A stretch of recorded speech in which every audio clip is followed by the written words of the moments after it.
প্রবাসী ফুটবলারদের ট্রায়াল, এরপর বাফুফে অনূর্ধ্ব-23, সেখান থেকে স্প্যানিশ কোচ হাবিয়ের ক্যাবরার নজরে এসে স্বপ্নের জাতীয় দলের ক্যাম্পে আমেরিকায় বেড়ে ওঠা ডিফেন্ডার জায়ান আহমেদের গল্প এমনই।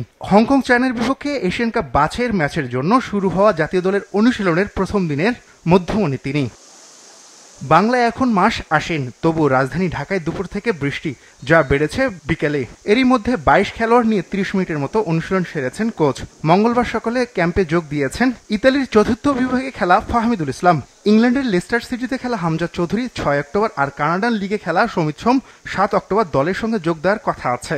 আমরা চাবো যেন ম্যাচটা জিততে, সো এটা আমাদের গ্রুপের জন্য বা নেক্সট কোয়ালিফাই করতে হলে আপনার এই ম্যাচটা অনেক ইম্পর্টেন্ট। সো এটা আমরা ওইভাবেই দেখতেছি পুরো টিম যে ম্যাচটা জিততে হবে যেভাবে হোক। ফিফা র্যাঙ্কিংয়ে হংকং চায়নার অবস্থান 146 নম্বরে আর বাংলাদেশ 184তম স্থানে। পরিসংখ্যানে হংকংয়ের সাথে 4টি ম্যাচে 2টি ড্র আর 2টি হার বাংলাদেশের, যার শেষটা 2006 সালে ফলাফল ছিল ড্র। এবার ভিন্ন কিছু ভাবছে লাল সবুজ দল। ওয়ালটন এখন দেশের সীমানা পেরিয়ে পৌঁছে গিয়েছে 50টিরও বেশি দেশে।